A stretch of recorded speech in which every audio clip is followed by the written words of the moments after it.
Hello and welcome to Living a Culture of Life podcast by Human Life International. I'm your host, Colleen Haupt, and I'm joined today by George, I'm going to mess up the last name. How do you say it? Wirnkar. Wirnkar? Did I say that right? That's correct. Yes. And he is our regional director in French-speaking Africa, correct? Correct. Perfect. And yeah, let's just get started with our conversation. How did you first get involved with HLI? Well, I first got involved with HLI in the 90s when I was a Catholic seminarian for the Diocese of Boya in Cameroon.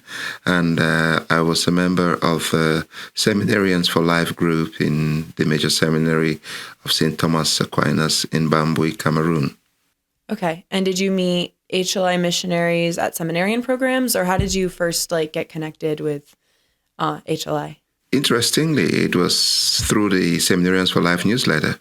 Oh, interesting. Yes. So was there an article or did you just hear about them that way? No, we received one in the post, and the rector asked me if I could start a group that could be formed along the lines that were advised and recommended in that newsletter.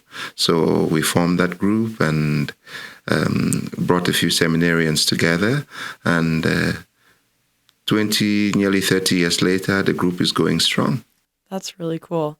Okay, that's a question then, because I'm pretty sure you're married. So did you discern out of seminary? Is that what happened? Of course, yes. And the discernment process led me into considering another vocation apart from the vocation to the priesthood. And this happened to be the call to be married. And I'm happily married to my wife, Annie, and our 3 children who live in Douala, Cameroon. Oh, that's beautiful. Yeah. And I guess that was a great experience, though, because, I guess seminary is always a great experience, but you also found a role in HLI, too. So yes, seminary is a great experience because it leads you to explore a lot of philosophies and ways of thinking that you would ordinarily not be able to explore if you weren't a student for the priesthood. So when you go to seminary, the first 3 years are made of philosophical studies, and you dig deep into what are those modes of thinking and the ways of thinking that have led societies to develop the way they have, and cultures to come up the way they have, be they ecclesiastical culture, be they philosophical culture per se, or even be they cultures of how knowledge is gathered, how knowledge is passed on, and how all of this is formed together. So seminary becomes a very interesting place because the seminary prepares a young man for service as priests. Mm-hmm. So they give them as wide a worldview as possible. So when you get the opportunity to go to seminary, even if you leave only after 3 years of philosophy, you approach the world with a perspective that only few people have. And I think I consider myself privileged to have had that education. That's really cool. Yeah, I was philosophy major in college, so not quite the same thing, but yes. I really appreciated just learning those different ideas of thinking and being able to recognize what the driving philosophies are behind things. Because once you understand what lines of thought are behind people's actions, you can figure out the best way to address them and help them where they are and be okay, this is what we agree on. How can I help you move from this flawed philosophy into something that's true? Or how can I connect with you on something we agree with and then move to truth from there? Exactly. Yeah. Exactly.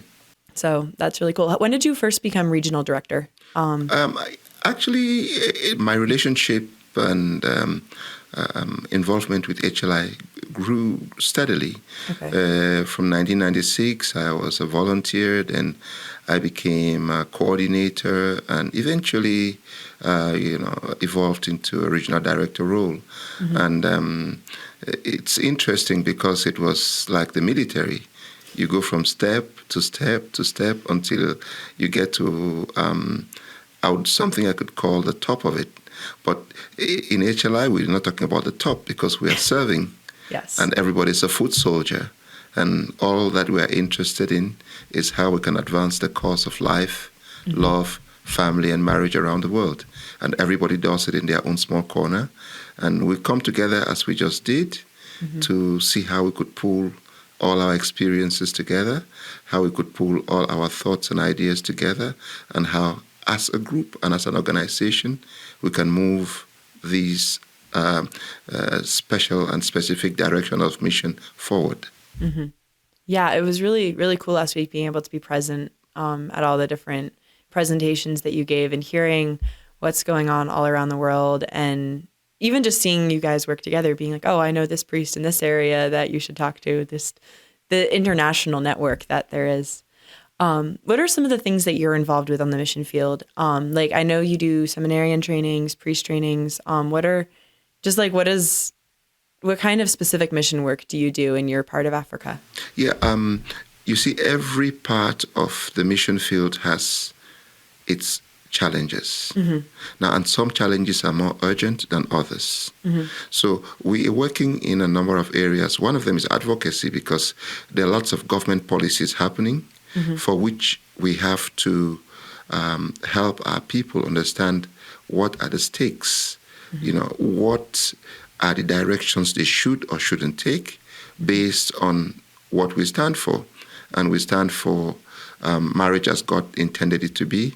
We stand for young people growing and preparing themselves to be responsible and fully developed adults in the future. Mm-hmm. We stand for communities looking after their old and keeping them together with them and not throwing them away, as we begin to see in many cultures today.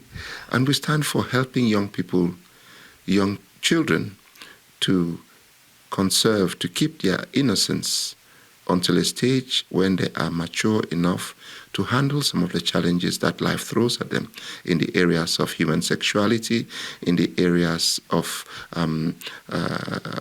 love and marriage and so on. Now, and so when we look at some of these challenges that we have to face, then we address them as they occur.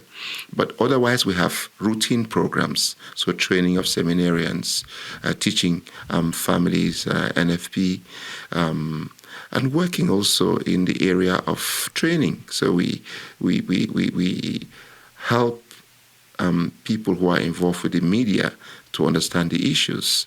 We help people who are involved with social work to understand that beyond the whole aspect of solving problems of communities, there have to be a human side and a human background to all the things they do. So it's a very varied, a very wide mission field, and we find ourselves addressing some issues as they come, but we find ourselves also carrying out routine aspects of this mission, like you just mentioned, training. Mm-hmm. Yeah, that's really interesting. Just for our listeners, like clarification, can you just tell them what the French-speaking part of Africa is? Because I didn't know what that was before I came. Like, what are some of the countries that are in your region? Oh, yeah. Africa was colonized by a number of European countries in the 50s and the 40s after the Second World War. And these countries kind of divided African countries amongst themselves and became what we call their colonial masters. Mm-hmm. So these were mainly the French, the English, or the British, the Germans and the Portuguese, and to a lesser extent the Spaniards. So if you look at countries that were colonized by the French, they are called French-speaking countries. Mm-hmm. Those who were colonized by the English are called English-speaking countries. Mm-hmm. And those who were colonized by the Portuguese are Portuguese-speaking countries. So Portuguese-speaking countries would be like Mozambique and Angola. Okay. English-speaking countries would be like Nigeria, Ghana, Kenya. Mm-hmm. But my region, which is French-speaking Africa, will be made up of countries like Togo, Benin, Burkina Faso, Mali, Gabon, Central African Republic, Democratic Republic of Congo to an extent, but Democratic Republic of Congo was actually colonized by the Belgians, so that's an exception. Although they speak French, use French as an official language. Mm-hmm. So again, this would basically mean countries which were colonized by the French, and who today have French as one of their official languages. Okay, that makes sense. Are those generally in the western part of Africa? Am I correct thinking about where they fall? You're on the correct. map? They are Okay. largely in the western part of Africa, but they are interspersed between or among English-speaking countries. So you have Togo, which is near Ghana, Nigeria, which is near Benin. That's true. And so on. So, but they are lumped almost all of them in. You'd have a few exceptions down in the central part of Africa, like Cameroon, like Gabon, like Central African Republic, and so on. Okay. Yeah, I was just trying to help our listeners have a little visual of what areas we're talking about. That's correct. And then, what are some of the biggest challenges that you're facing on the mission field? Like, what's going on culturally that you find yourself? I know that there's a lot of anti-life groups that are coming in, and you're combating a lot of that. And you obviously have poverty and people who are trying to get abortions because of. I don't know if that's more of your side or Emil's side, or if it's both. But I know there's a lot of cultural issues that are going on. Can you talk a little bit about what specific challenges you face? Yeah, sometimes people reduce our work to discussion of on the fight against abortion. It's way, way bigger than that. Yes, it's first of all a cultural war. It's a cultural war because once you affect or infect the way people think and the way they go about their lives and the way they go about their daily lives, then you can affect their major decisions. So we're having, one of the biggest areas that most people don't realize is the media.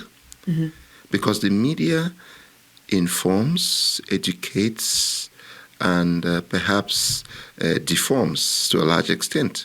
Because if we look at the media, look at the kind of entertainment we're getting from down in the media, and cartoons that are meant for kids are laced with LGBT terminology and imagery. Yeah. You look at something like movies. Movies are all driving that agenda. So it is hard these days to see a movie that is well rated to be free from LGBT connotations and so on. So media is one of them. Yeah. And our young people are delving into it. Internet access is growing in Africa. It's a good thing, but it brings in the good, the bad, and the ugly. So we're getting a lot of good stuff coming. People can do research. People can get information more quickly. People can buy and sell things more quickly. But it is also opening up more doors of bad things like pornography, to which our people were not as widely exposed as they are today. So anybody anyone with a cell phone can actually have as much pornography as they want. Yeah. Almost for free. So these are the challenges, and we cannot fight people putting stuff on the internet, but we can educate, we can inform, and we can direct the people to whom we have access to know there are inherent dangers in using and subscribing to pornography. Yeah. Whether you are a young person, middle-aged person, married person, single person, because it deforms your view on human sexuality. Yeah. That's one area. But another area is the school system. One of the things which, if you want to destroy a society very quickly, one of the best ways of doing it is by getting hold of the school system. When you get hold of the school system, you affect and you inform the way young people or people involved in that school system think. And it goes through all levels. In kindergarten, the same. In college or university, the same. In professional schools, the same. Because the things medical doctors are taught, sometimes in medical school, are at variance with proven and researched data. Yeah. So we in some countries now we're getting, not back at home, but here in America we're getting questions about whether there is male or whether there's female. But male and female, the same. Male and female are totally different, or they are intrinsically different. Yes. they are complementary, but they are not the same. Yes. And that issue is a big issue that is coming up. you must have heard also, there's been a strong drive from the West, particularly from the United States of America, yes, to push for greater liberalization or even legalization of LGBT activities, so of marriage between same-sex couples, the ability and the facility for them to adopt and for them to carry out LGBT activity undisturbed. And we've seen a lot of pushback from Africa, and we've seen that thankfully from countries like Kenya, like Uganda, and many other countries which have done it in a more subdued way. But Kenya and Uganda have addressed it with exactly the same ferocity with which it was presented in their societies. Interesting. So I think those are issues. What I say is every day you get up, there's a new challenge. Yes. And so you got to fight every day of your life. Do you see a lot of Western organizations trying to promote things like that in Africa? Plenty. They are all over the place, but we in our work should not be disturbed by them. Yes, we're talking here about people with deep pockets, a lot of resources, government connections. They have taken hostage some governments. They've taken hostage some legislatures. In fact, I know one country, the country of Benin, where their population policy was IPPF was part of the drafting process of their population policy. International Planned Parenthood. Yes. Right, yeah. So if International Planned Parenthood drafts their policy for you, you can imagine what kind of things they're going to fit into it. Okay, but they are big, they are strong, they are wealthy, but I don't think they have the highest and the best benefits of the local people at heart, because they don't have consideration for what culture they met. All what they are interested in bringing is by imposing Western agenda on African countries, which is a pity. Yeah, it is a pity, and it's vicious from their point of what they're doing is vicious in every culture. Yes. But attacking the culture and tearing down life and family, which is what your culture is built on. Like all cultures should be built on family, because that's the foundation of society. Yes.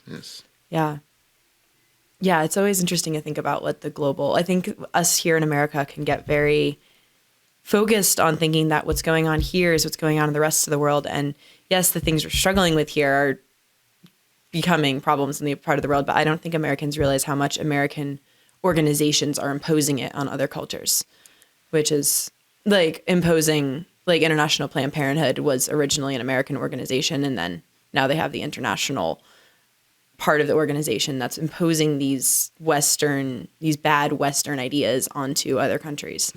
And I think that we can it's good to take a step back and look at the international picture and not just get super focused here. Oh, look, Dobbs got overturned, which is great, but there's still these other places that are struggling that we need to be aware of. So, does your family help you with your mission work at all? Yes. For a long time they did, but I mean, and this help in the mission, our work in the mission field is multifaceted. Some of it is parish work, some of it is advocacy work, and some of it is even event work. So we go to events, and so at least one of my daughters comes along with me, and she's been very involved and growing into it. Yes. Yeah, that must be fun to have her with you. Yes. Do you have a favorite part about mission work? Well, sometimes I would say my natural turf is a seminary, because it is an environment which I understand, which I master, which I know very well.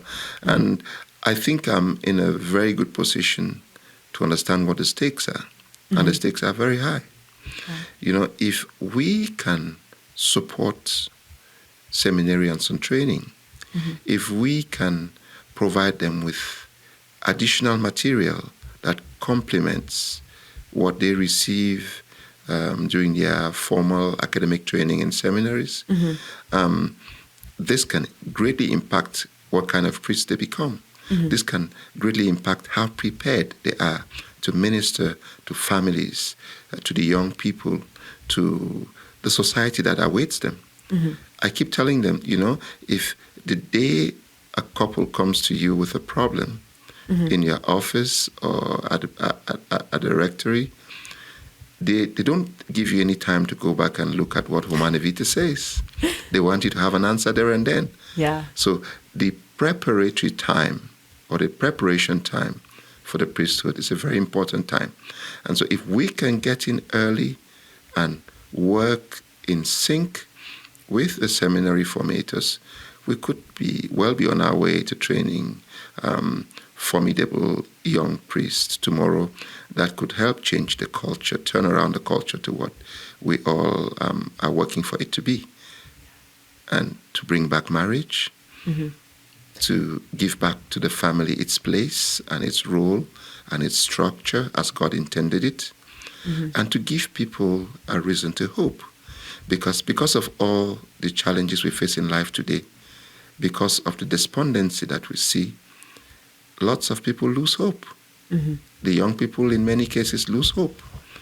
Some people who have been unfortunate to enter love arrangements that don't wind up as they are supposed to be become despondent. They look at life as something that is not worth living. So there's a big pastoral role that these people, these young men, play the future as priests, which we ought to be supporting. And I think anyone who supports it shouldn't think he's supporting X or Y seminarian. He's supporting an army that we will all need to take back our society. Yeah. And also, one priest can have such an impact throughout the years. Exactly. Do priests get moved around to different parishes in Africa like they Yes, do here? Do. Okay. They do. In Africa, priests are moved around a bit more frequently than here. Okay, yeah, because that's one thing I think about is okay, you have one priest and he can have, that one pro-life priest could be at multiple parishes throughout the years, and that's hundreds of thousands of people that you can reach, hundreds or thousands, not hundreds of thousands per se. If you're a priest for, 40, 50 years and you're at 20 parishes, and each parish has a certain number of people, you can have such an impact if you're counseling couples who are preparing for marriage or giving pro-life homilies. It just seems like there's such a ripple effect there. Is Africa pretty religious? Do the priests have a lot of, influence in a sense? They still do. Okay. They still do. I don't know for how long, but as we speak, they still do. And it is very important for us, while that lasts, to harness it, to hold it, to grow it, to develop it. And internet is penetrating Africa in leaps and bounds, which means if a priest has a good message, he does not even have to go to every part of the continent, to every part of his diocese to offer it. He can put it on YouTube. He can put it on Facebook. I know priests who Sunday homily has on Facebook 3,000 people watching. Wow. Yeah, so these days, all you have to be is to be ready, is for you to be good at what you're doing. And the media can take you to all the ends of the earth. And that is basically what Christ admonishes us, to bring the gospel to the ends of the earth. That's so true. Yeah, that's what we're trying to do. Yeah, and I see, I know priests who have very good programs, who do very focused homilies on Sunday. And if you look at those who are reacting on Facebook, they are basically reacting from the world over. So if we train these priests properly, they will impact not just their local turf, their local community, but they will impact the world. That's really cool. Yeah. Do you have a favorite story in your time in the mission field? Do you have any stories that stand out of, your favorite experience, your favorite encounter you had, anything like that? Yes. One that I find quite interesting is I was at a hospital waiting for a procedure. And the doctor who came, the anesthetist who came to get me ready for the procedure, actually recognized me and said, "Hey, you probably don't remember me." I said, "Yes, I don't." He said, "But you came and gave us training in medical school while we were medical students." This is an aspect of our mission that we don't consider particularly to be a big area, but see how much impact it generated. Only the good Lord knows how, in the practice of his profession, the things he learned, the things we shared are impacting him. So again, our pro-life mission is not a factory where we process stuff, where we put in 10 pounds of meat and it gives us X amount of bacon, of hamburgers on the other end. It is a seed sowing mission at all levels. When we go to do the work, we are sowing seed. When somebody supports the mission financially, they are sowing seed. When somebody prays for the mission, they are sowing seed. And all of these are sown in the hope that the good Lord is going to provide a bountiful harvest. And I think he's doing so in many ways. Yeah, that's a beautiful analogy. Yeah. Thank you. And thank you for being on the podcast today. This has been a really good, I've enjoyed having all these conversations with all of you regional directors. So thank you for the work you do. I'll be glad to come back again soon. Yes, that would be awesome. Thank you. And to all of our listeners, please like, follow, subscribe, share with your friends, whether you're listening on YouTube, Rumble, or any of our audio platforms, and keep on living the culture of life. Thank you, and God bless.